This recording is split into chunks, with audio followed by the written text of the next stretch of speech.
inclusive do roteiro que o nego botou para eu falar aqui sobre o que são vocês, entendeu? Comecei aqui, gente. Começou? E aí, turma boa? Mais uma live do Trabalhador. E hoje a gente vai falar sobre diversidade, LGBTI+. Estou aqui, ó, Amanda Anderson, jurista, presidenta nacional do PDT de Diversidade. Boa noite, Amanda. Boa noite, Antônio. Boa noite a todos que vão participar dessa live. Boa noite a você que está nos assistindo. Então, também aqui Felipe Pinheiro, é o nosso presidente do movimento PDT Diversidade no estado de São Paulo, aqui na minha terra. Um grande ativista dos direitos LGBTI+. Seja bem-vindo aí, companheiro. Fala aí. Obrigado, Neto. Boa noite, Todd, Amanda. Vai ser um prazer bater esse papo. Legal. E hoje temos também aqui Todd Tomorrow, ativista de direitos humanos, membro fundador do grupo Pedra no Sapato. Organiza enfrentamentos diante de forças ultraconservadoras, especialmente o fundamentalismo religioso. Recentemente, tivemos o prazer de recebê-lo nos quadros PDT e aqui na cidade. É um prazer. Estamos juntos aqui, Todd. Seja bem-vindo. Obrigado, Antônio Neto. Boa noite, Amanda. Boa noite, Felipe. Boa noite a todos. Que bom.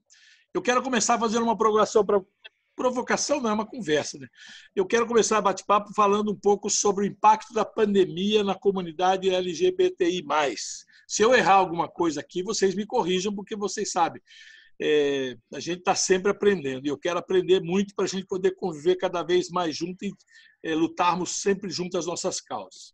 Os diversos levantamentos que a gente tem tido por aí mostram que é um dos grupos sociais mais afetados pela pandemia, seja no ponto de vista econômico, de saúde mental ou de violência. Vocês que estão na linha de frente nessa luta há anos, poderiam compartilhar com a gente aqui um pouco dos dramas que assistem nesse momento? Começo com a Amanda, a nossa presidente nacional. Boa noite novamente. Na verdade, isso a gente consegue ver e fazer uma diferenciação entre os estados, mas a gente vê que, como um todo, a nossa população LGBTQIA+, ela está sendo extremamente afetada, né? Até porque nós temos hoje 92% das meninas transexuais, travestis que fazem parte do mundo da prostituição, porque não tiveram oportunidade de um emprego formal de trabalho, de um emprego formal na área de trabalho, e que isso acaba inviabilizando com a pandemia, elas não podem sair das suas casas para o trabalho a partir dos seus corpos. E aí nós entramos também na seara,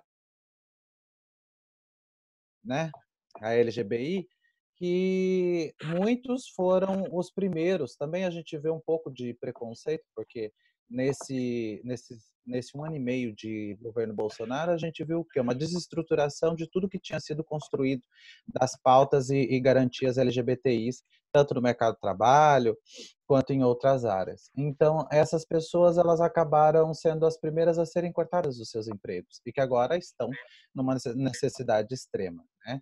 Mas eu acho que, assim, de São Paulo, os meninos podem falar mais, principalmente o Todd, que está na capital, que vive mais essa questão, porque a gente, como faz mais um trabalho nacional, eu tenho acompanhado muito os trabalhos de todos os estados, mas o trabalho de São Paulo e Rio de Janeiro tem sido exemplar. Todd, ela citou que você, estando por aqui, tem mais condição de acrescentar mais. Você poderia falar, que depois eu passo para o Felipe para ele falar a visão do Estado. Mas na capital, como é que você está vendo isso? Olha, gente, está bem complicado por conta do isolamento. Você acaba não podendo realizar um trabalho em loco mais relevante, né? Mas o que eu tenho visto tenho ouvido de relatos e conversando com as pessoas próximas da militância, até mesmo do meu círculo de amigos, há várias coisas que nos preocupam. Desde a falta de uma política de socorro do governo federal, né? Por exemplo, a morosidade no que tange a questão do auxílio emergencial, e há também um problema muito grave de saúde mental e de, muitas vezes, abandono, né? A gente tem vários relatos de pessoas LGBT que estão com problemas sérios de ansiedade. Às vezes a pessoa tá junto com a família e a família não a aceita também. Isso acaba reverberando de uma maneira muito ruim numa relação que talvez já esteja tensionada, né, dentro de casa. Então, há uma série de elementos aí que daria para a gente conversar a respeito do que eu tenho visto, e a situação não é boa. Me parece que agora que a gente está entrando na fase crítica da pandemia, pelo menos aqui na cidade de São Paulo, que isso ainda tende a piorar bastante. E isso é bastante preocupante para todos nós. Travou um pouquinho o Todd aqui. Voltou. Felipe. Travou. Mas deu para finalizar seu raciocínio, viu, Todd? Felipe, Okay. Ele falou um quadro da cidade. Como é que você está vendo o quadro no Estado? Eu acho, Neto, só importante resgatar por que a população LGBT ela é a mais afetada, uma das mais afetadas. A gente precisa falar lá na ponta. O LGBT é uma população vulnerável no ensino, na escola, né? Boa parte dos nossos jovens LGBTs não conseguem completar a sua escolarização por ser vítimas da homofobia, da transfobia, lá na ponta, lá na escola. Então, isso tem uma série de efeitos colaterais que vão gerar onde essa população é mais atingida hoje por essa crise, porque você não tem uma boa escolarização, você obviamente não consegue se colocar firmemente no mercado de trabalho. Se você não tem uma boa profissão, você está ali naqueles chamados subempregos hoje em dia, você está no telemarketing, você está numa região de trabalho onde tinha uma grande aglomeração de pessoas, vocês foram os primeiros que foram afetados. Imaginem telemarketing, não estão funcionando, ou estão funcionando com equipes extremamente reduzidas, com a precarização do trabalho, das jornadas de trabalho, dos contratos de trabalho pela lei, pela reforma trabalhista do Temer, e essas flexibilizações que estão cada vez mais sendo feitas, é a primeira turma que é mandada embora, que é dispensada do trabalho. Então, as coisas não são desconexas, não é apenas por uma questão de ser LGBT que é mais vulnerável. Não, é porque ser LGBT no Brasil tem uma série de outras questões que começam lá no seu ensino, na sua escolarização, que é renegada, a uma colocação má no mercado de trabalho, que depois vão te afetar numa situação como essa.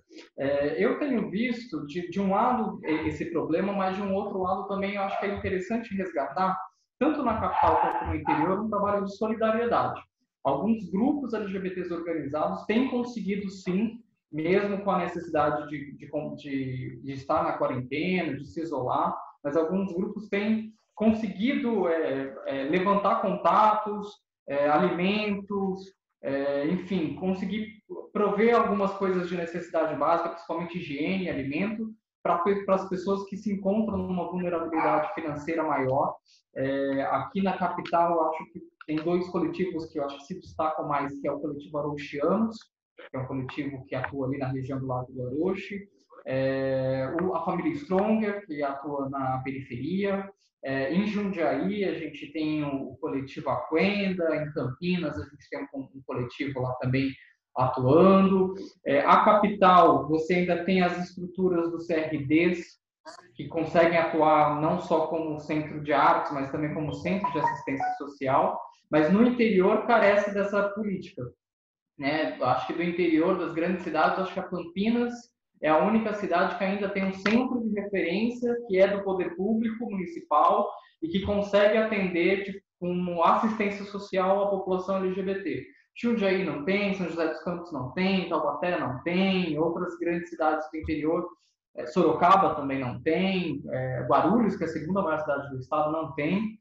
Então, você imagina você não ter uma rede de proteção específica para a população, que muitas vezes também acaba não procurando o aparelho público por conta do preconceito.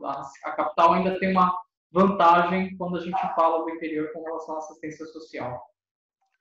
Dentro disso que vocês comentaram, os grupos mais afetados que vale a pena destacar são as pessoas trans, travestis, transexuais, e que historicamente são renegados pela sociedade com poucas opções de emprego e muitas acabam recorrendo à prostituição como única forma de sustento. Qual o tamanho do problema e quais iniciativas de assistência vocês gostariam de destacar nesse momento? Eu queria começar com o Todd agora, porque, lembrando, Todd, dado o ódio descarado aí do atual governo por essa parcela da população, existem iniciativas internacionais que estão sendo postas em práticas e poderiam ser importadas também para o Brasil? Me parece que a gente tem um problema muito sério de ponta, especialmente na questão da saúde, né? Nos ambulatórios que atendem a população trans. Muitas dessas pessoas precisam de medicamento de hormonização, por exemplo, para os seus corpos, e boa parte desse atendimento, que já é precário, ele está bastante defasado agora por conta da pandemia, né, na cidade de São Paulo. Então, essa é uma questão que me parece que é bastante importante para essas pessoas, né? Além, obviamente, das pessoas em condição de rua, né? Eu vi alguns relatos, algumas informações sobre pessoas que durante a pandemia agora estão precisando, por exemplo, de abrigo, pessoas trans e que não estão conseguindo abrigo por conta do frio que está fazendo agora na cidade de São Paulo, né?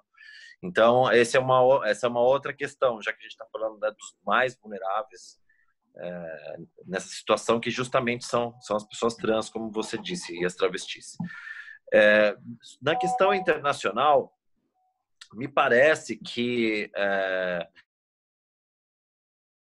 em alguns lugares, mas há mais retrocesso, né, por conta desse avanço da extrema-direita. Eu ouvi uma notícia que na Hungria eles acabaram de retirar praticamente todos os direitos conquistados pela população de pessoas trans, né? Então, que é uma coisa bastante preocupante, porque se dentro da União Europeia, né, que é aquele bojo de países que é uma das condições de permanecer na União Europeia, a democracia e o respeito aos direitos humanos, há esse tipo de enfrentamento ali dentro. Então, você imagina o que está acontecendo fora, né, em países que não estão tão amarrados em sistemas multilaterais, né, como no Oriente Médio, aqui próprio na América Latina, a gente tem uma condição bastante precária ali na região da América Central e do Caribe para essas populações. Além disso, a gente tem o Sr. Trump, né, que tem feito alguns recuos a respeito das pessoas trans, também para dar uma abafada na pauta da pandemia e acabar criando coesão entre aqueles que estão com ele por conta das pautas morais, né? Recentemente ele retirou as pessoas trans, por exemplo, já não vão poder de novo trabalhar nas Forças Armadas, né? Então há uma disputa ali que inclusive deve ir para a Suprema Corte Americana. Isso que você falou da Hungria é a questão de adotar o nome feminino ou masculino na mudança de sexo. Foi assim que eu também li qualquer coisa sobre isso que você está falando, né? Dentro dos direitos recuados também lá na Hungria. Sim, também. Também. Amanda, nessa linha, como é que você está vendo no Brasil as coisas e esse ódio descarado? Porque depois eu quero comentar dos acontecimentos dessa semana aí, que você viu que essa semana a coisa parece que o cabaré está pegando fogo, né? Tá sem som, Amanda.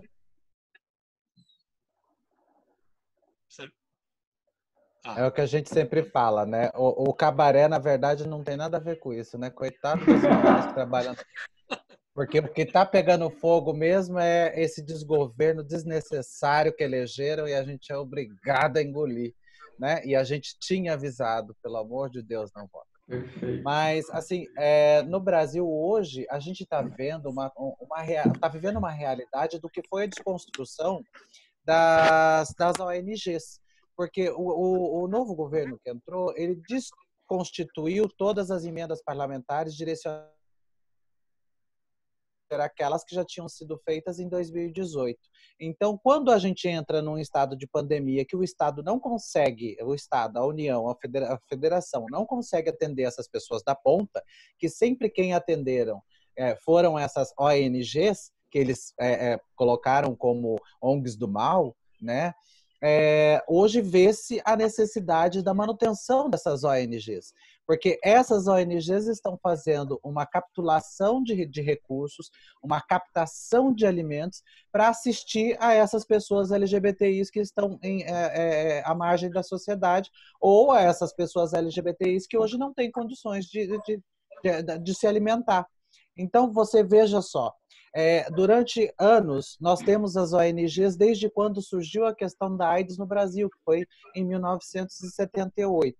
E foram criadas e foi se criando políticas para HIV, políticas de saúde, entrou-se, né, na questão saúde, entrou-se questão moradia, questão alimentação. A gente foi mostrando, dançando, né, este baile conforme eles queriam, e assim a gente foi seguindo e andando parcos passos. Então, hoje, quando nós nos deparamos com a realidade de que a ONG ela é necessária e ela não tem hoje um meio de manutenção, e o Estado precisa hoje direcionar alguma coisa para essas ONGs, a gente vê o quanto o Estado está sendo falho com qualquer tipo de população. A nossa é muito mais atacada, por quê? Porque nós ficamos na saúde, que ficou sem recurso nenhum, né? E porque toda a vida nos trataram como doentes, né? Nós usamos a pauta do HIV para que a gente pudesse andar no processo de construção de políticas para pessoas LGBTIs.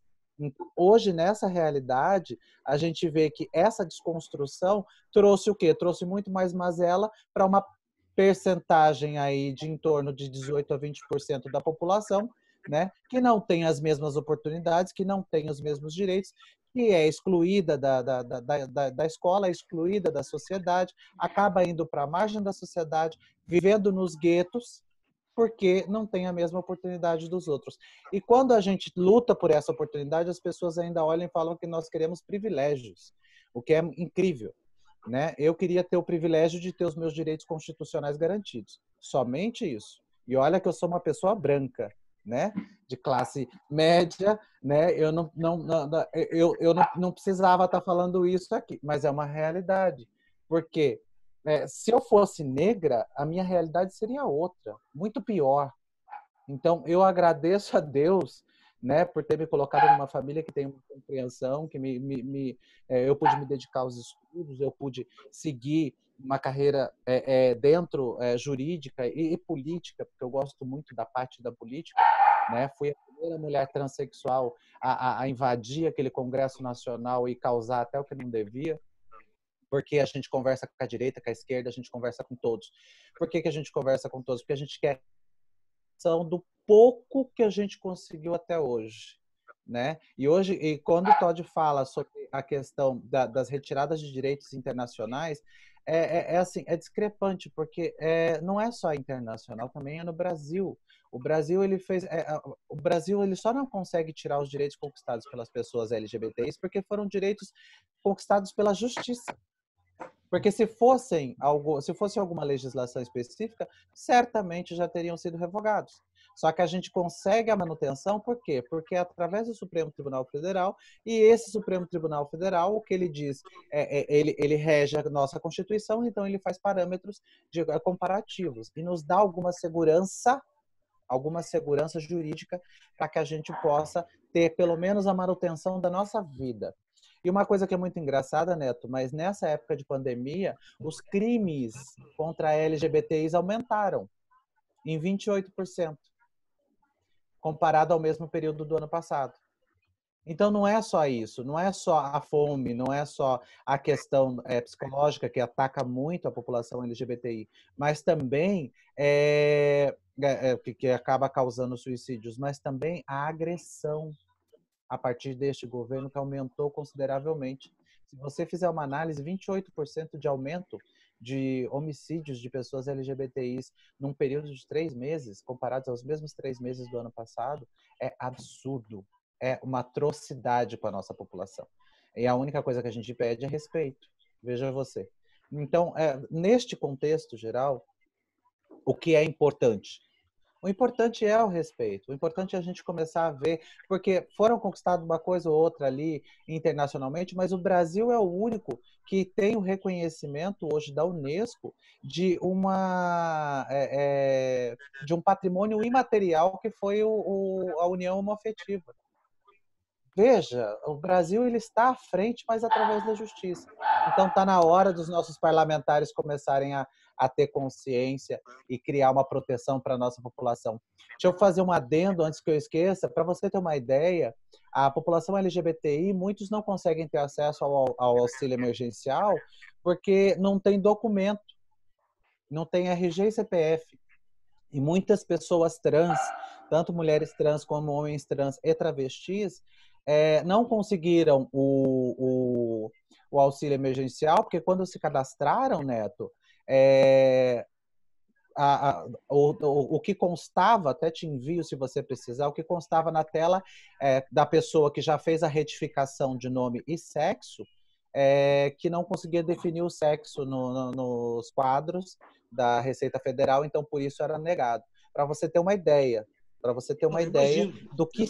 do que foi usado para se negar um auxílio que é emergencial e que é para matar a fome da população.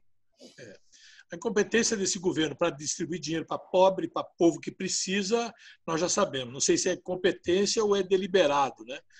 Parece, cara, que esse ódio aumenta mais num governo fascista como esse que assumiu aqui, tem se colocado de uma forma bem, eu diria, conservadora, atrasado. Eu não diria que esse governo é ultraliberal, não. Esse governo é atrasado.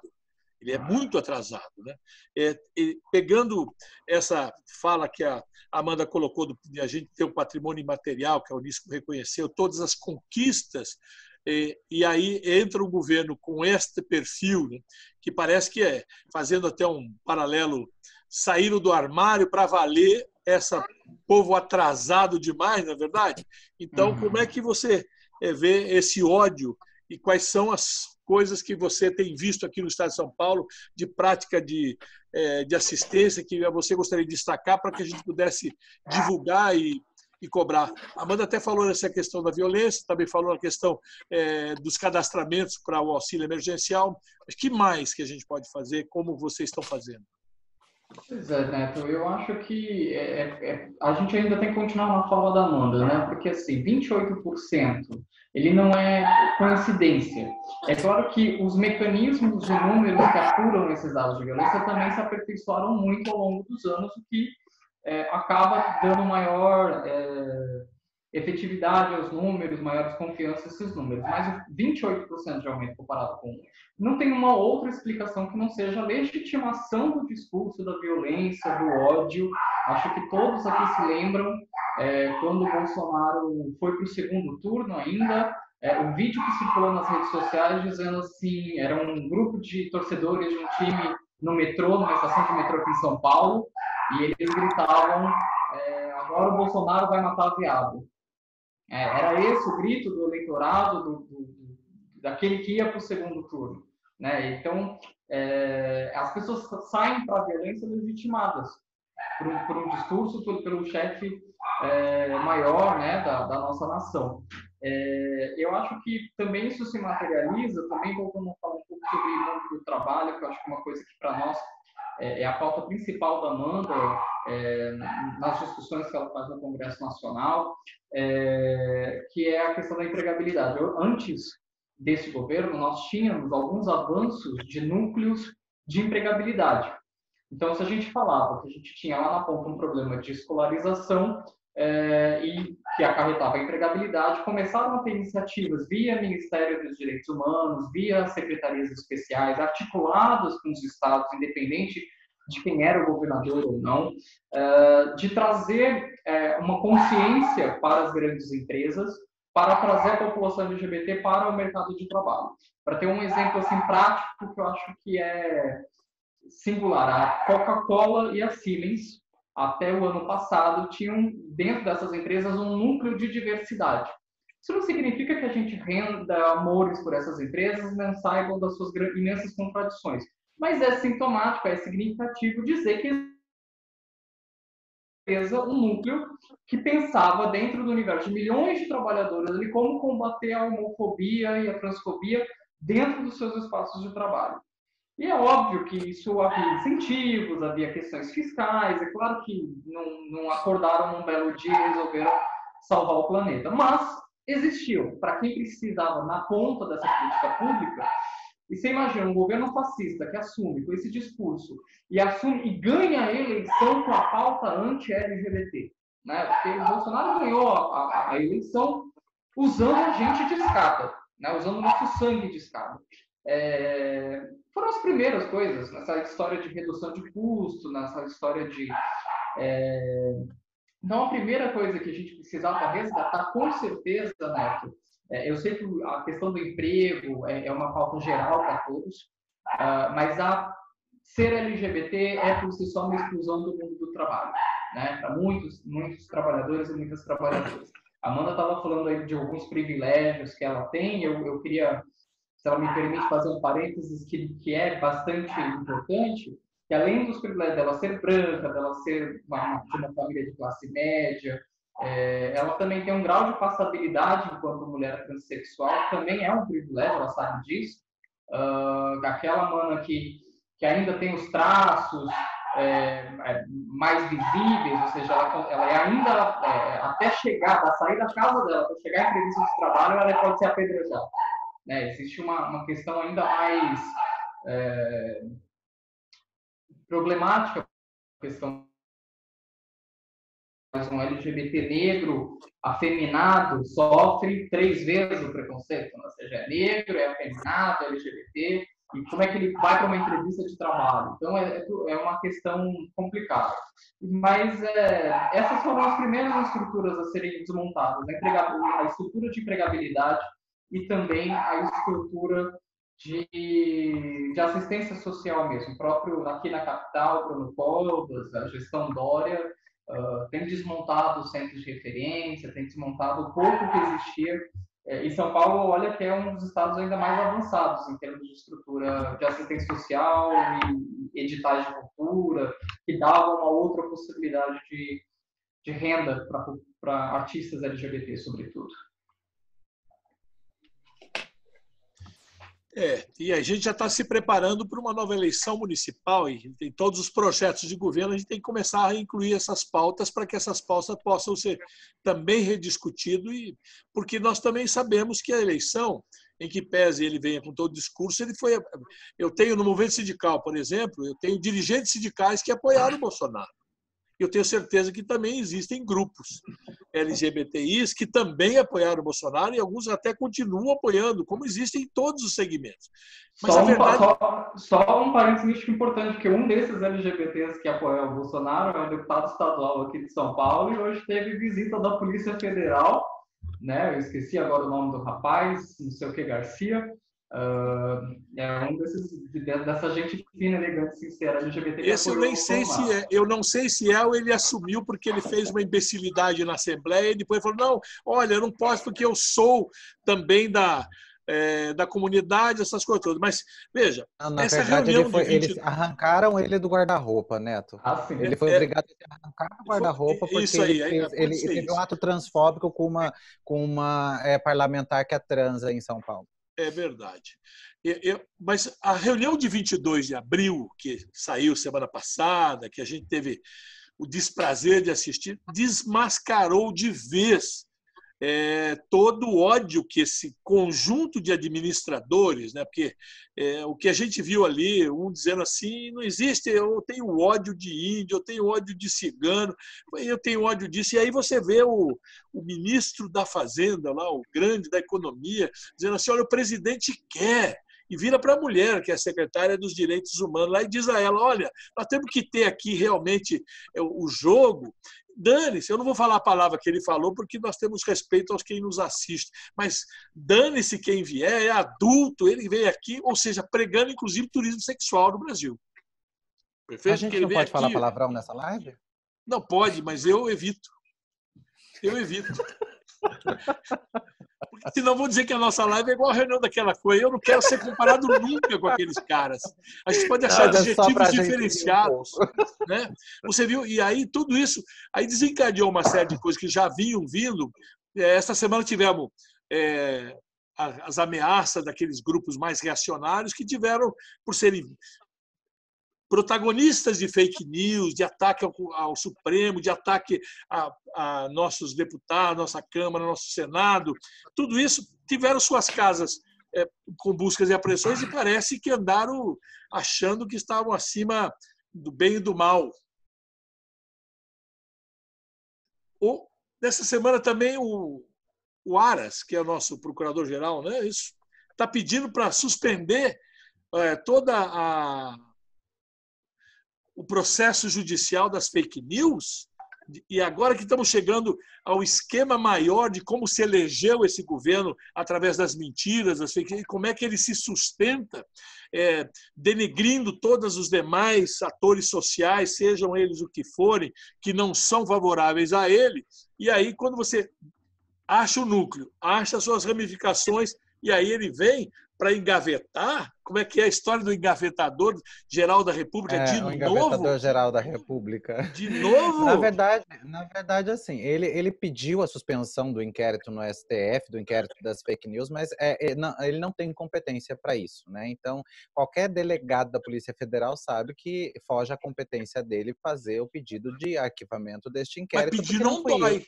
Pedir não dói. Não, claro que não.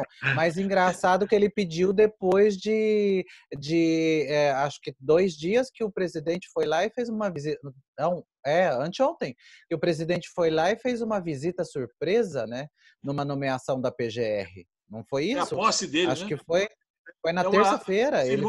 Na terça ele fez. De posse. Então, quando você para analisar, nós estamos tendo o quê? Nós estamos tendo um braço da polícia, né, um braço do governo dentro da polícia, um braço do governo dentro do STF, e isso nada mais é do que uma ditadura. Isso é de um governo ditatorial. Reclamaram tanto que o Brasil ia virar que mandaram tanta gente para a Venezuela que o Brasil está virando a Venezuela. A gente não precisou nem sair de lá, né? Nem sair do Brasil. Você me permite uma parte, Amanda? Claro. E a gente tinha tanto esse discurso, né, do perigo da venezuelização do Brasil, e a Venezuela é o país que está saindo melhor aí no combate à pandemia, né? A China encheu o país com EPIs, equipamentos, respiradores, medicação, e a Venezuela está com um número de infectados menor do que países como Suriname, Guiana. É impressionante. Mas isso não é ser melhor, Todd. Isso não é ser melhor. É Brasil acima de tudo. Nós estamos no ranking de mortes diárias. Nós estamos agora quase passando os Estados Unidos em contágio. Eu acho que esse é importante. Você entendeu? O ranking é Brasil acima de tudo. Se a gente não consegue na economia, a gente vai na doença. Infelizmente, é isso que a gente está vendo. É com isso que a gente está se deparando. Então, quando você pega, igual anteontem na casa do governador do Rio de Janeiro, que o pessoal ainda brincou, né? Tome cuidado, Dória, porque você é o próximo. E aí, esses mesmos que receberam a visita... A Prefeitura de Fortaleza também. A Prefeitura de Fortaleza foi na segunda, salvo engano. Isso. Foi na segunda, a Prefeitura de Fortaleza. E aí, quando você pega esses mesmos, Neto, que tiraram sarro porque invadiram a casa do governador do Rio de Janeiro, que não sou amiga dele, muito menos adepta da sua forma, mas ele tem feito um trabalho muito, assim, mediano para bom no combate à pandemia, né? Porque agora vai liberar tudo e a gente está vendo aí mortes excessivas. Mas quando você vê isso, a maioria desses meninos, até o Todd fez uma publicação ontem, que falava exatamente isso. Eram as pessoas que estavam tirando sarro, porque a Polícia Federal foi visitar a casa do governador. E ontem de manhã, a polícia foi visitar a casa deles. Olha só que coisa linda, né? Porque e aí eles ficaram indignados. Não, é que a gente fala, a terra plana, ela não gira, né? Já que eles querem a terra plana, ela capota. Então, ela capotou, entendeu? E aí, quando você vê essa situação, ficaram indignados, inclusive aquela menina, qual é o nome daquela menina? Eu não lembro. Sarah Winter. A Sarah Winter, ela ameaçou claramente os ministros do STF numa live. Publicou um vídeo ameaçando, disse que vai Publicou um vídeo ameaçando claramente. Vai descobrir quem são as empregadas. Exato, vai descobrir quem são as empregadas. Ele vai ver. O que é isso? A que ponto da democracia nós chegamos que nós estamos nos tornando reféns de pessoas insanas? Nós já estamos reféns de um presidente insano, que não cuida da pandemia, que para ele é uma gripezinha, que de repente agora o Ministério da Saúde, depois da saída do Taish, que era um técnico, depois da saída do Mandetta, que era um técnico, ficou lá o general. Agora não se tem mais a contagem de quantas vidas se perderam no dia, mas agora existe a contagem da vida. Quantas pessoas se recuperaram desde então? Gente, nós estamos em meio a uma pandemia. Quando você não conscientiza a população, tende a desencadear como o povo está desencadeando. O Brasil, eu resido no Paraná. O Paraná é um exemplo disso. O Paraná, há 2 semanas atrás, tinha 36 mortes. O Paraná hoje computa mais de 180 mortes. São 15 dias para quadriplicar a quantidade, aliás, são 6 vezes a quantidade de mortes. Olha a consciência. Por quê? Tem que liberar tudo, mas ele também, se ele tivesse feito um trabalho de casa, de economia, se o Guedes realmente não quisesse liberar 1,2 trilhões para os bancos, nós teríamos aí um subsídio. Para quê? Nós teríamos para comprar título morto, né, inclusive. Nós teríamos um subsídio para quê? Nós teríamos um subsídio para liberar dinheiro para essas pessoas, né, para os trabalhadores informais e aquelas pessoas desempregadas, deixá-los em casa durante uma quarentena que fosse aí de 30 dias, né? Você deixaria essas lojas fechadas, né? Você abriria um crédito para eles para manutenção de emprego e a gente conseguiria fazer o quê? Nesses 30 dias que ficasse fechado, a gente estancava o vírus. Só que o cara fez o quê? Não, abriu a porteira para os voos internacionais, como nós vimos no Ceará, aquele problema que o Ceará teve que entrar na justiça para não receber voos vindos dos Estados Unidos, que eram 10 voos por semana, que chegavam dos Estados Unidos só em Fortaleza. Então, é surreal quando o cara abre as pernas, né, da mitigância, isso é um vassalo. Isso é um vassalo estadunidense. Quando abre as pernas. E hoje, qual é o retorno que nós temos? A resposta: vamos fechar, quem vier do Brasil não entra. Se entrar, vai ser só estadunidense e vai ficar internado. É quem passar pelo Brasil, que é pior, é quem passar pelo Brasil. Não, é quem passar.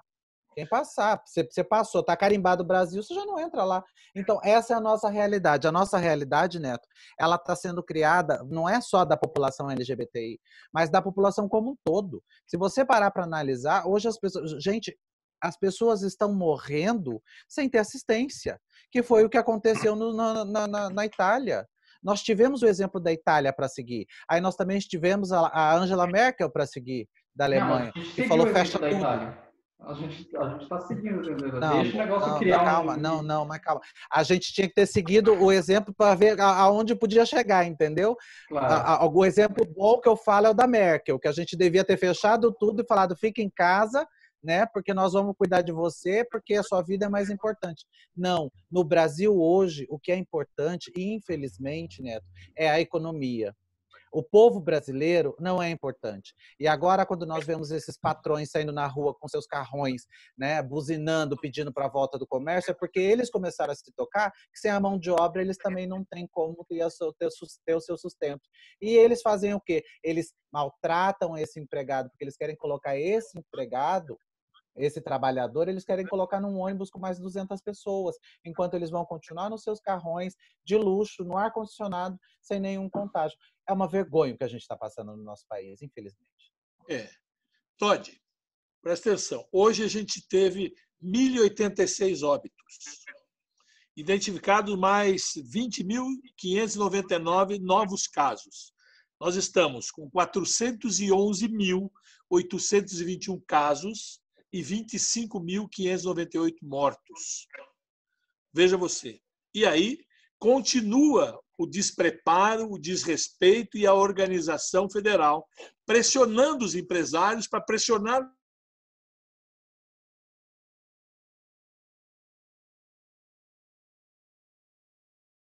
Aí você viu o ataque incessante aos governos que estão fazendo algum trabalho, os inimigos da corte estão sendo atacados. Como é que a gente pode analisar esse momento tão triste da história do Brasil? Não, além, né, sobretudo por conta da perda de vidas, mas o Brasil hoje é uma ameaça sanitária para o mundo. Todos os países, inclusive nossos vizinhos aqui, estão assustados com o que está acontecendo, porque me parece que essa pandemia não vai sumir tão cedo aqui dentro do Brasil, né?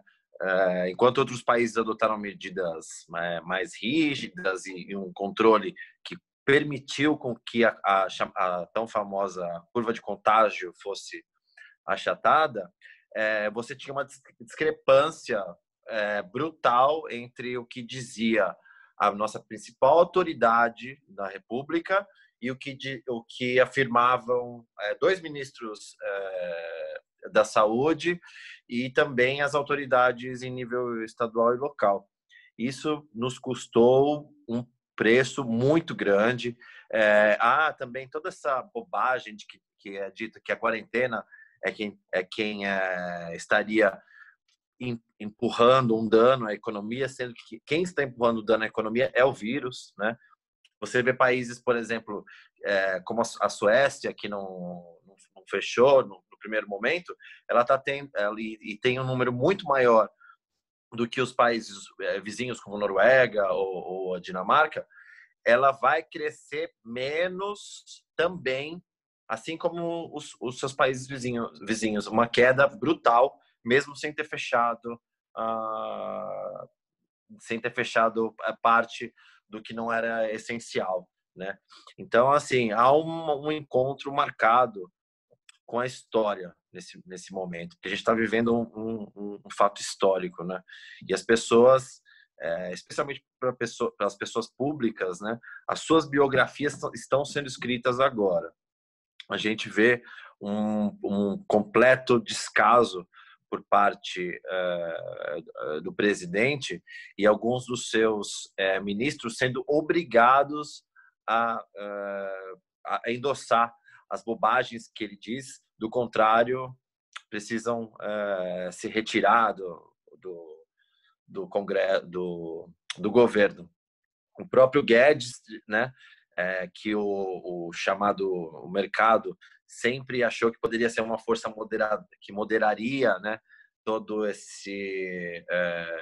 aquele ímpeto raivoso do Bolsonaro, se mostrou, por exemplo, uma pessoa que, de fato, ele não precisou ser moldado. Ele é aquilo também, né? É uma pessoa que justificou, por exemplo, a ditadura no Chile. Foi trabalhar em Santiago durante a ditadura chilena.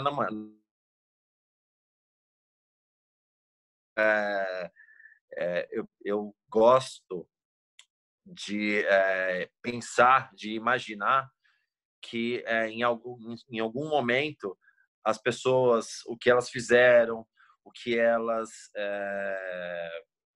fizeram de bem para si e para as outras pessoas, vai ficar marcado na história delas. Isso é inevitável.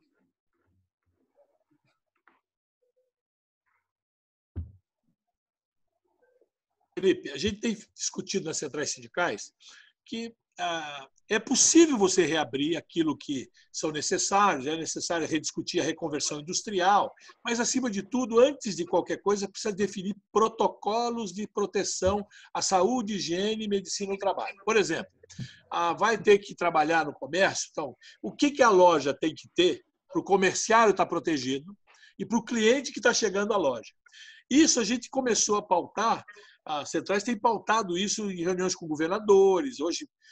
Ontem, essa semana, a gente teve uma reunião com os secretários de saúde do Consórcio Nordeste. O Consórcio Nordeste de 9 estados estão fazendo um trabalho espetacular no combate ao coronavírus. Inclusive, criaram um comitê científico que é coordenado por aquele cientista Nicoleles, que está fazendo um acompanhamento muito forte. nesse diapasão. No trabalho, os municípios não têm feito nada disso. A gente sabe que, como não há um controle, São Paulo está ameaçando, né? Já disse hoje, o governador do estado soltou uns parâmetros para a reabertura gradual. O que ele chamou aqui, Felipe, você pode falar disso, que você, como coordenador estadual aí, da nossa diversidade aqui do PDT do estado, seria quarentena, olha, ele usa entre aspas, inteligente. Você deve ter acompanhado isso e ele deu lá uns parâmetros. Você acha que a capital vai estar longe de poder fazer isso, mas alguns municípios poderão ser incluídos nesses parâmetros colocados pelo governador de São Paulo? Neto, na verdade, isso não é novo. Eu acabo de me mudar da cidade de Jundiaí, a 60 quilômetros, aqui para São Paulo. E em Jundiaí, há quase 3 semanas atrás, o prefeito lá, também do PSDB, já havia feito um afrouxamento dos protocolos de isolamento da cidade, inclusive abrindo diversos comércios não essenciais. E o que se mostrou na prática são que os números da cidade de Jundiaí continuaram a crescer. Por quê? Porque não houve um trabalho de fiscalização, não há um afrouxamento, ou seja, o prefeito da cidade lá trabalhou para a associação comercial, e aí leia-se, não é para os profissionais do comércio, é para os donos dos comércios, que é uma diferença gritante. O som do Neto tá... Para os comerciantes e não para os comerciários. Exatamente, né? E assim, então você não tem a definição lá dos protocolos, exatamente isso que você estava falando, ou seja, qual é a distância entre um funcionário e outro, demarcado por escrito. O material de álcool e gel está sendo fornecido pela empresa para o funcionário, ou o funcionário tem que comprar o álcool e gel? Eu falo isso com bastante tranquilidade, porque recentemente eu me tornei um comerciante da cidade de São Paulo, aqui no bairro da Moca, e num segmento que, felizmente, por um ponto de vista, eu pude continuar aberto, que é o segmento de saúde animal e estética animal. Do ponto de vista da saúde animal, eu pude continuar funcionando, porque alimento e farmácia são segmentos que não foram atingidos pelo decreto, então eu ainda pude manter a minha porta aberta. Isso, por um lado, é bom, mas, por um outro lado, a gente fica mais vulnerável a essa questão do contágio. E a primeira coisa que a gente precisava, que a gente sentiu falta aqui, principalmente na cidade de São Paulo, é que em nenhum momento, desde o início dessa quarentena, a gente recebeu uma visita de alguém da prefeitura para, inclusive, fiscalizar a nós, se nós estávamos funcionando dentro de parâmetros mínimos de segurança, né? E a segunda questão é assim, o PSDB, com Bruno e com Bruno Covas e com Dória, foram muito espertos, né, de criar um marketing como se eles estivessem criando medidas, como se eles fossem as pessoas técnicas que fossem a salvação de São Paulo, e anunciaram uma série de medidas desde o começo, que nenhuma delas se efetivou na prática, né? Ou seja, os comércios, eu vejo aqui pelo bairro que eu estou aqui na Moca, os comércios não essenciais, abertos, meia porta, recebendo pessoas, mas a polícia passando na frente, fazendo vista grossa, fingindo que não vê, porque efetivamente não tem uma ordem do governador para fazer valer aquele decreto. Então, coloca lá no papel para dizer depois para algum órgão, como o Bruno muito bem colocou, o Todd muito bem colocou agora, sobre a questão das biografias que vai entrar para a história. Então, eles têm uma preocupação de criar situações para entrar bem na história e dizer, não, nós fizemos, mas a população não fez. Mas, efetivamente, a polícia de São Paulo é muito boa para bater em professor, é muito boa para bater em agente comunitário de saúde quando faz greve, bater no servidor estadual que ficou dias acampado na leste para lutar contra a reforma da Previdência do Dória, mas para fazer valer o decreto de saúde pública, para evitar que essa pandemia se alastre, a gente não viu a existência da Polícia Militar do Dória e nem muito menos da Guarda Municipal do Bruno Covas. E ainda assim, como comerciante, eu fico bastante assustado assim, com essa questão desse afrouxamento, porque a gente não tem um dado positivo, a gente não teve uma queda de curva, a gente não teve um número menor de mortes, pelo contrário, os números são sempre maiores. e o governador, do nada, anuncia o afrouxamento daquilo que não está funcionando, sobretudo na capital. E aí você pensa, né? É a associação comercial, são esses grandes grupos empresariais que vão pautar as nossas vidas, já são os grupos historicamente que dão péssimas condições de trabalho. Que, como a Amanda colocou, não é o cara que não é eu, né? Quando eu me coloquei no hall de comerciantes, por causa de mim, sou eu que faço o balcão, atendo telefone, recebo mercadoria, lido com o cliente e vou lavar o cachorro muitas vezes. Então, ou seja, a gente está em risco, né? Assim, completamente em risco, e vão aumentar ainda mais o risco da gente. Esse grande comerciante que está lá pressionando o governador a abrir o comércio, ele não está na linha de frente do próprio comércio. Ele não vai ser contaminado, ele vai ficar em casa, gerindo o negócio dele no sistema e deixando as pessoas mais vulneráveis.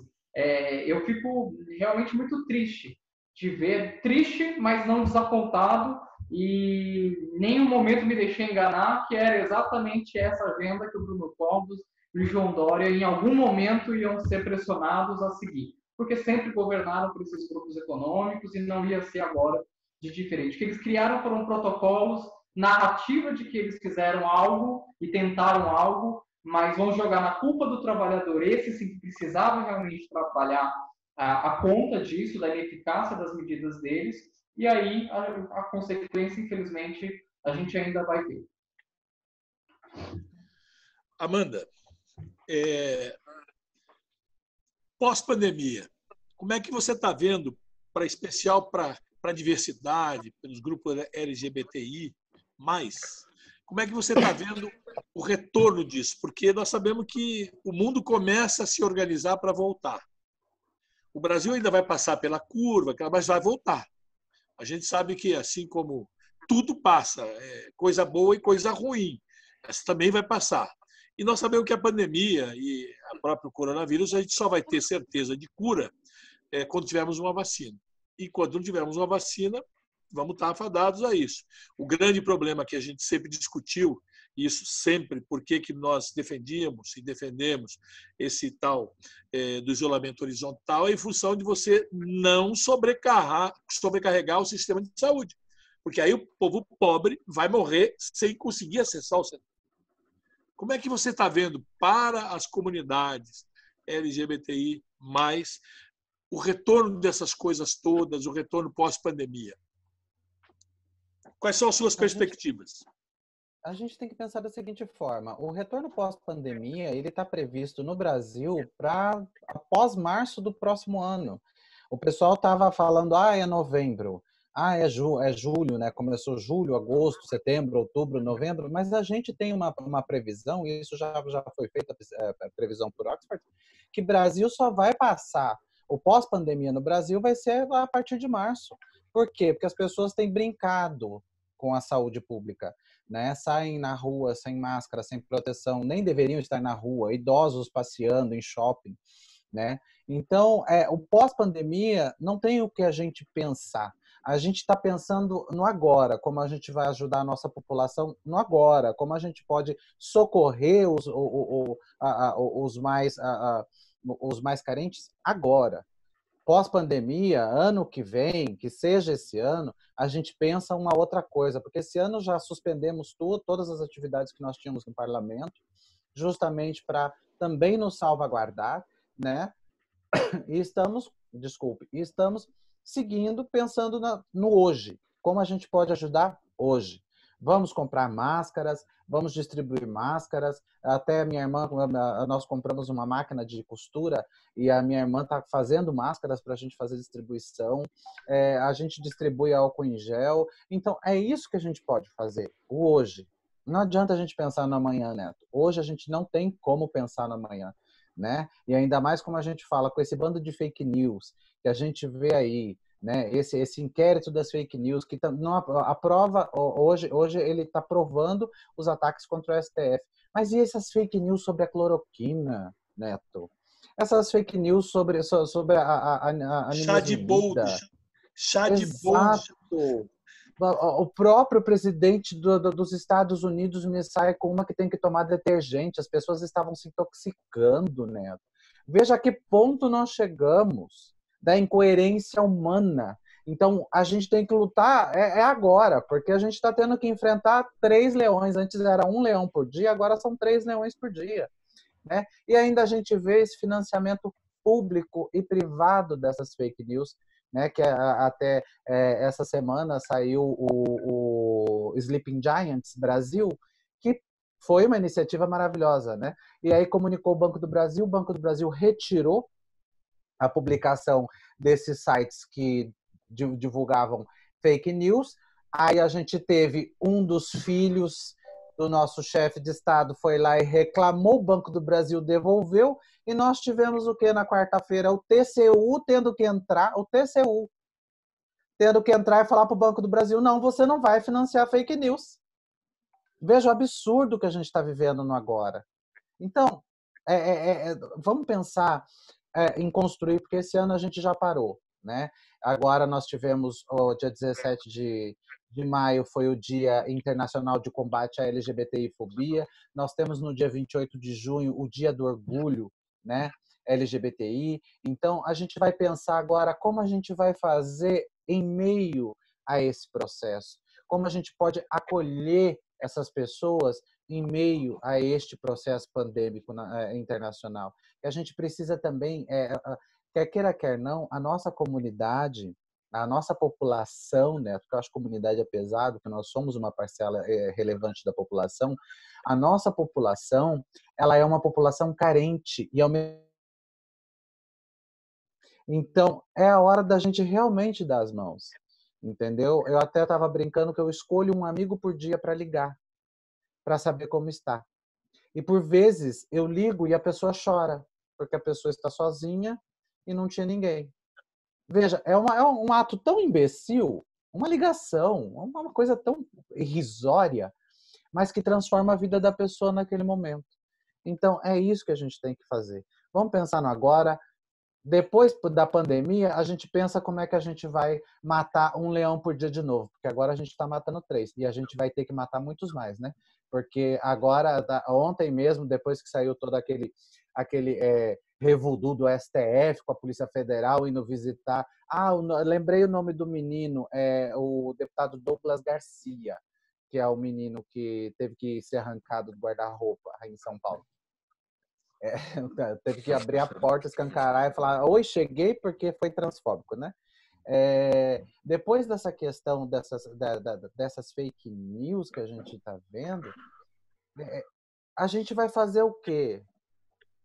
Né? A gente está tendo que lutar contra esses leões e agora vamos ter que lutar contra mais leões, porque agora, ontem, depois de sair tudo isso, eles ainda se reuniram, ele fez uma reunião às pressas para tratar sobre o inquérito das fake news, mas não faz uma bendita de uma reunião para tratar soluções para o coronavírus no Brasil.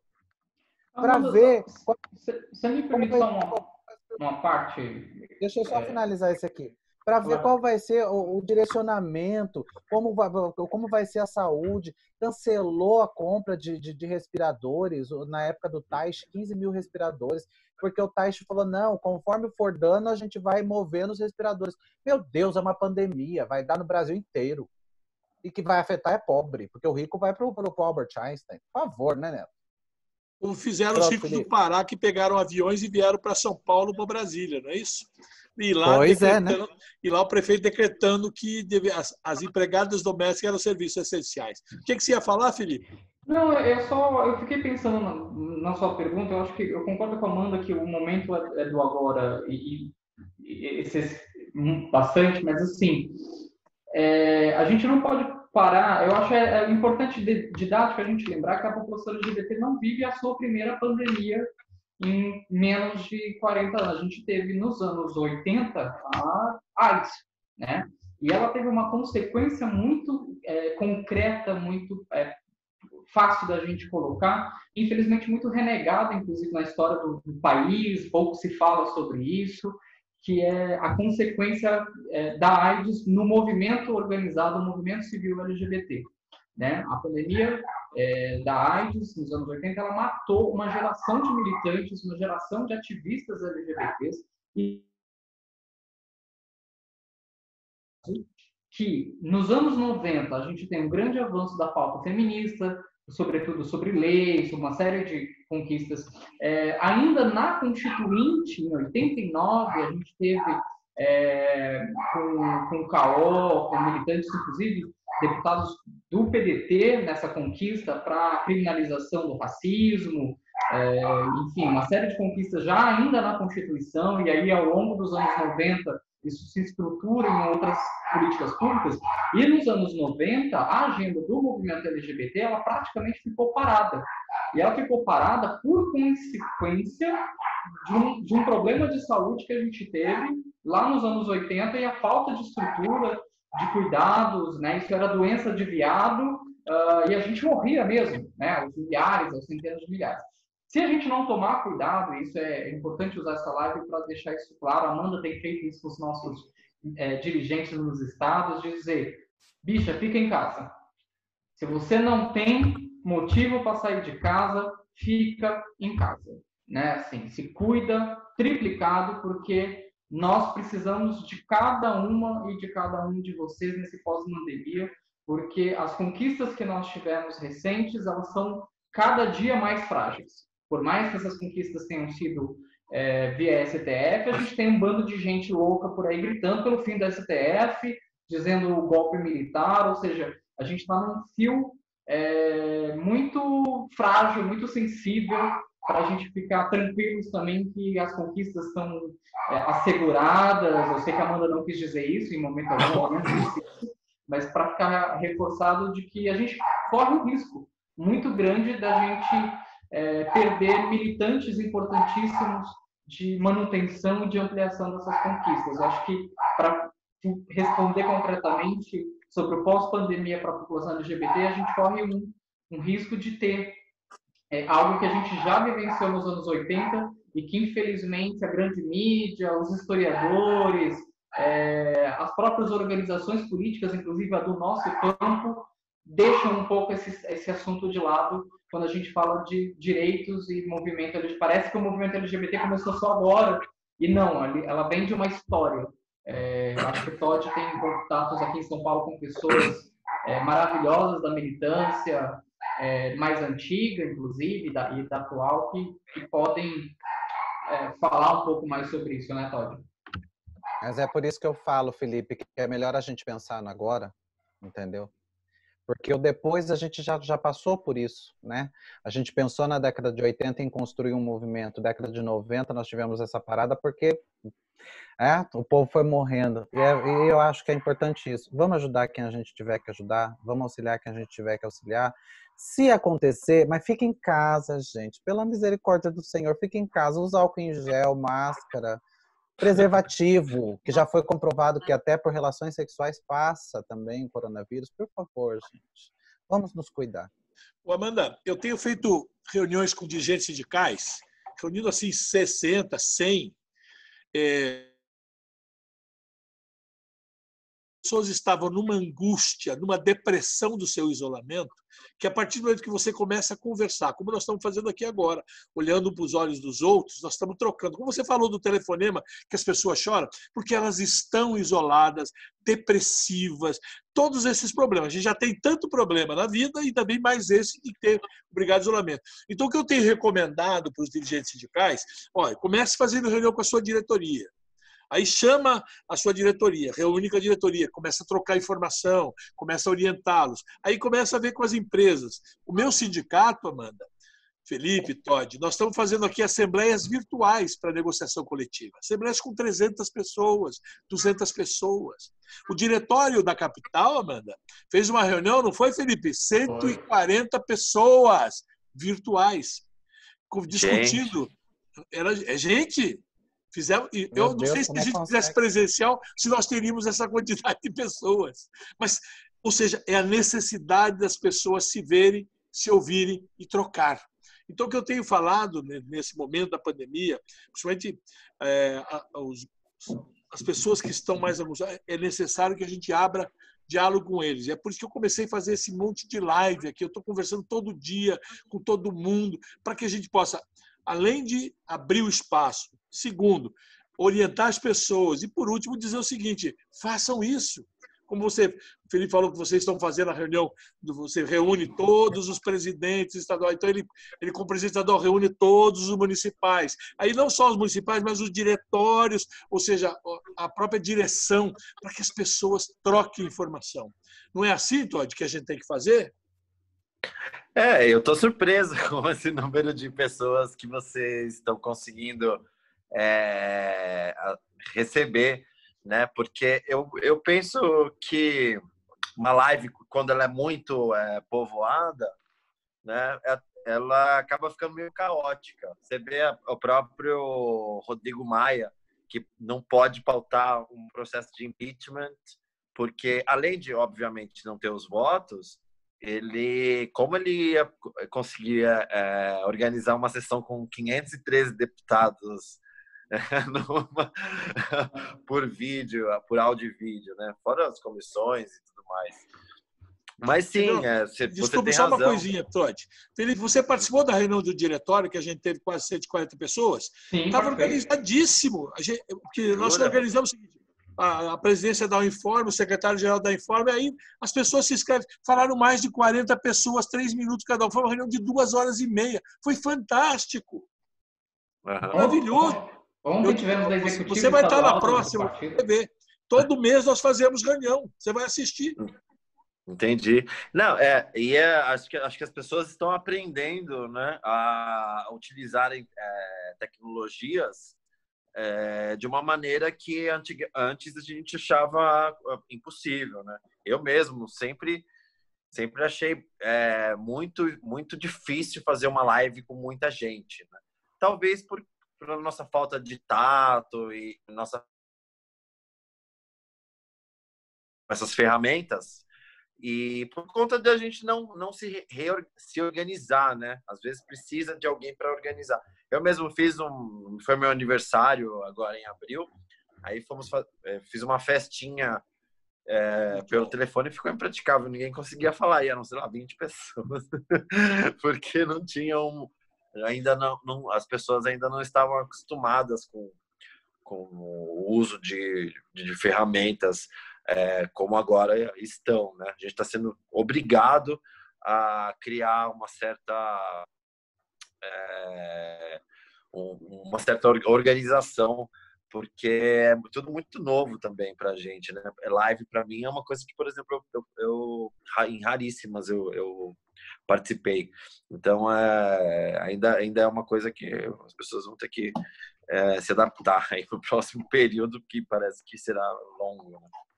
Essa foi uma das coisas boas, né? Hein, Felipe? Foi uma das coisas boas que a nossa pandemia nos deu, a possibilidade. A gente nunca imaginaria de fazer reuniões virtuais. Imagine, o diretório tem 150 pessoas, foram 142. Olha, 2 horas depois, Amanda, tinha 104 pessoas na sala. Não iam embora. Se você faz aproveitaram para colocar o papo em dia. Isso acontece também, quando não a gente tem reunião. Ei, Felipe, você participou, conta para eles, para não dizer que parecia que é uma coisa que eu estou aqui. Eu falei para o Lupe ontem na reunião da Executiva Estadual, ele falou: como é que você conseguiu? Exatamente a preocupação do Todd. Eu falei: não, você organiza. As pessoas se inscrevem pelo chat, que aqui dentro você vem aqui embaixo, escreve aqui, quero falar. E você vai organizando e todo mundo fala, e se apresenta. Né, Felipe? Você teve lá, conta um pouquinho para ele, porque eu acho que isso vocês têm que reproduzir nas áreas de vocês. Não, na verdade, chamando todo mundo para poder tirá-los do isolamento, da depressão de estar sozinho. Verdade, e ainda fica um registro, né? Se quiser gravar, como a gente está gravando essa. Na verdade, assim, foi a primeira vez que eu participei de uma reunião com tanta gente também online. Eu me lembro até, eu estava falando sobre essa questão da gente não estar acostumado. Eu lembro, Todd, quando a gente fazia reunião no Skype com 12 pessoas, a preocupação era a conexão, porque nem o sistema que existia mais avançado para isso na época dava conta de colocar essa... E eu ficava assim, gente, vai cair essa reunião. E as pessoas chegando. Mas justiça seja feita, Neto.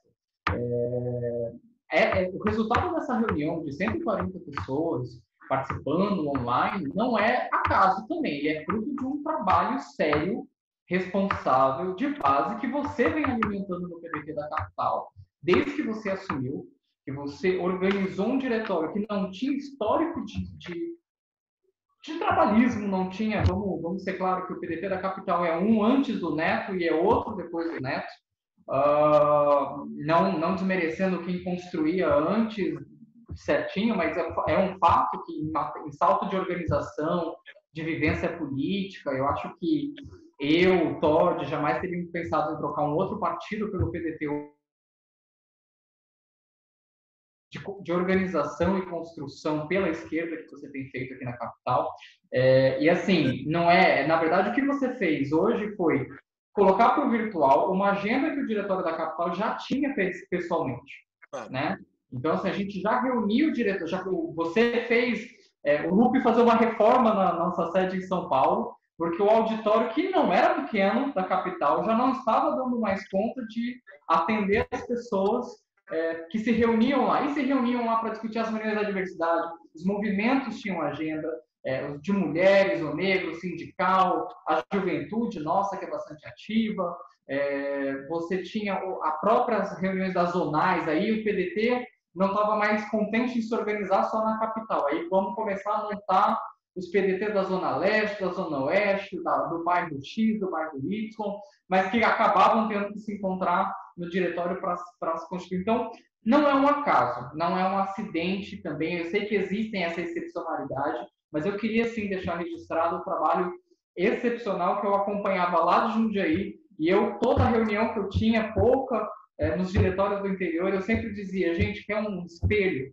se espelhem naquilo que o Neto está fazendo na capital. Tenham um histórico de partido vivo que o Neto tem feito na capital, porque a consequência não é só eleitoral. A gente fala muito de eleição, mas a consequência é esse partido dinâmico, vivo. A gente falando hoje sobre diversidade cada vez mais diverso, que a gente tem hoje com várias pessoas pensando, e a reunião foi ótima, realmente, assim, primeiro bem organizada, né? Tinha um começo, meio e fim, tinha o seu momento de passar os informes, depois priorizou outras pessoas que tinham outras funções estratégicas no diretório, e aí depois, como o Neto, como sempre, muito democrático, abre as inscrições para que qualquer militante do partido pudesse falar e dar a sua contribuição, coisas que a gente só vê realmente em reunião presencial, e hoje a gente está pensando nessas ferramentas. Eu queria só assim, te agradecer e te parabenizar, né? Eu não podia deixar de fazer esse registro, porque não é um acaso. Você tem que ser justo, porque isso não é uma coisa do Neto. Isso é uma coisa do diretório. Nós temos lá o Alessandro, tem o Vitor, tem o Vini, o próprio Gabriel Cassiano, que é o presidente da Juventude, tem você, que é o presidente da diversidade do Estado, que você está sempre prestigiando, ajudando. Ou seja, não estamos sozinhos. Aquilo lá não se faz sozinho. Aliás, é bom de saber. Tem que olhar para trás, tem que ter jeito. O que a gente faz é abrir o espaço. Quem quiser trabalhar no diretório do PDT da capital tem espaço. Né, Amanda? É isso que nós precisamos fazer, não é verdade? Abrir espaço. Assim, Neto, se não tiver iniciativa de alguém, se não tiver alguém na cabeça para fazer, mas esse time que eu falei aqui é o time que está fazendo. Não, é um time maravilhoso, mas se não tiver uma cabeça, você sabe que os membros ficam perdidos. Então, parabéns.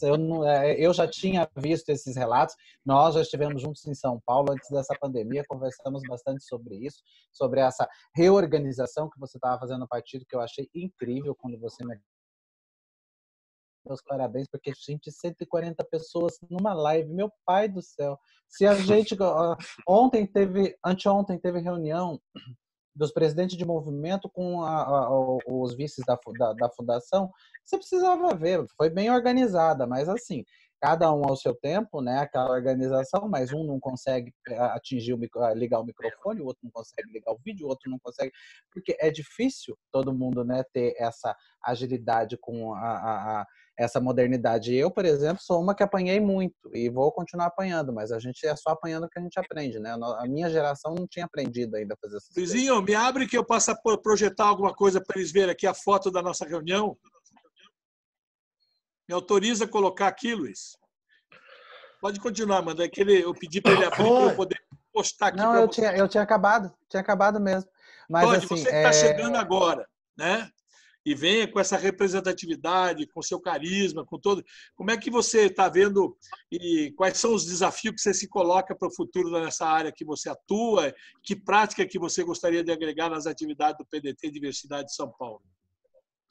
Eu estou bem grato pela recepção, que foi muito boa do PDT. O Felipe e a Amanda. Não se assustem, essa é a foto da reunião com 104 pessoas às 8h30 da noite. Nossa, misericórdia. Olha que coisa linda! Nossa, é muita Foi gente. realmente, eu digo para vocês, de um orgulho, de um prazer danado a gente ter conseguido fazer isso. Não é verdade? Uhum. Eu estou realmente emocionado com o que a gente tem feito dentro da questão do partido aqui em São Paulo. Isso é resposta do que a gente faz. Desculpe, Todd, se eu te interrompi. Imagina. Então, eu estou bem animado com essa entrada no PDT. Acho que é um partido muito relevante. Inclusive, acabou de fazer 40 anos, correto? Ontem, dia 26. Foi. Acabou de fazer 40 anos o partido. Eu tenho, para mim, que é uma força relevante que vai ser bastante necessária nesse próximo período, né? Que a gente vai enfrentar, como dizia a Amanda, não um, mas 3 reuniões ao dia. E tô bem animado e otimista. Quero participar do máximo possível das instâncias de dentro do partido para construir a legenda junto com vocês. Acho importante que, mesmo para uma pessoa que está chegando agora, que participe, né? Para construir o partido, porque ele será necessário aí no próximo período, que muito provavelmente será ainda mais turbulento do que tem acontecido. Então, assim, para o futuro, vamos ver, né, o que nos aguarda aí.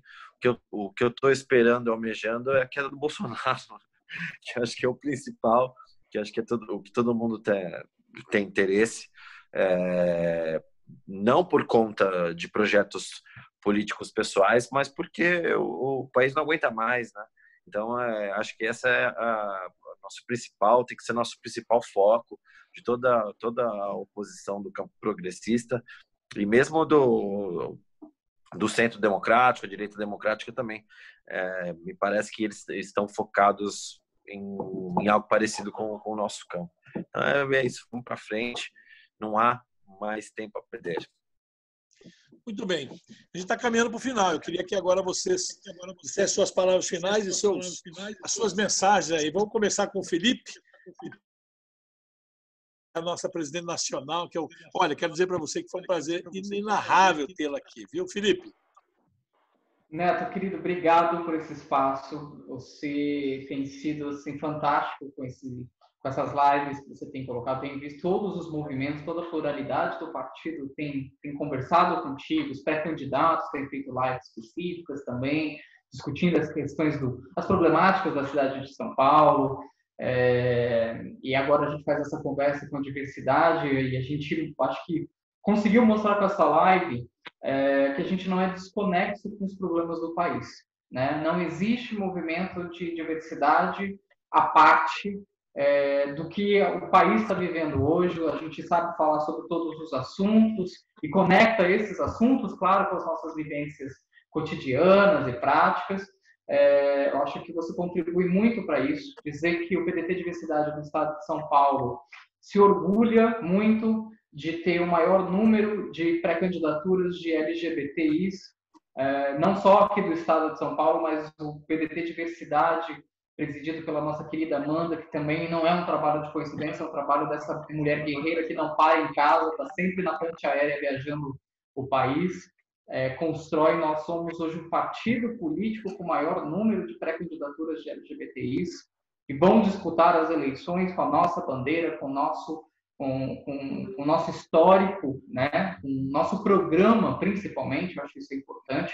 Dizer que o nosso partido e o nosso movimento está à disposição de todas e todos que queiram somar nessa luta pelos direitos humanos, com as nossas pautas, com o nosso programa e com as nossas raízes, né? deixo aqui uma dica de leitura importantíssima, que é o Manifesto de Fundação do Partido Democrático Trabalhista, que tem a sua gênese na própria Declaração de Direitos Humanos da ONU. Então, vale muito a pena a leitura desse documento para entender qual é o nosso eixo de atuação no nosso movimento de diversidade.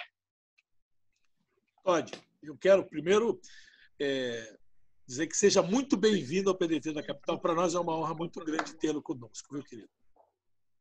Muito obrigado. Eu agradeço demais a recepção, fui muito bem acolhido por todos. Agradeço demais pro Felipe, o Felipe e a Amanda, que fizemos várias conversas aí no último período, né? E são as pessoas com quem eu tenho mais conversado aí sobre o PDT. E quero conversar com outras pessoas também, quero conversar com gente de outros estados. Acho importante, inclusive, ir tateando, né, as forças que tem dentro do partido, para que a gente possa agregar o máximo possível, né? Também na pauta LGBT, mas a gente tem outras situações e coisas muito importantes para dizer e sobretudo, para aprender com o PDT. Eu agradeço de novo a todos pela acolhida no partido. Você disse uma frase de Brizola sem perceber. Foi? E tateando, comendo pelas bordas, porque o meio do mingau é quente. Não é isso, Amanda? Exatamente isso. Bom, eu acho que, antes de tudo, agradecer a todos, né? Eu preciso agradecer a todos, ao Todd, as minhas boas-vindas, ao Todd, faça parte desse meu coração, que eu falo que o meu coração ele é fragmentado pelo Brasil inteiro, e o São Paulo tem uma boa parcela dessa parte do meu coração, até porque o Felipe, não sei se vocês sabem, tem 4 cachorros, e os 4 são apaixonados por eles. E quando eu vou a São Paulo, eu acabo não ficando em hotel para ficar com os cachorros do Felipe. Então, assim, Neto, parabéns também por esse vanguardismo, né, de trazer, de mostrar que a nossa população ela não é feita apenas desse identitarismo sectário, que a nossa pauta ela é uma pauta humana. Então, ao invés de falar identitarismo, gente, troca por humano, porque é humano e o humano faz parte do nacionalismo. Eu não vivo sem a economia, não vivo sem um plano nacional de desenvolvimento.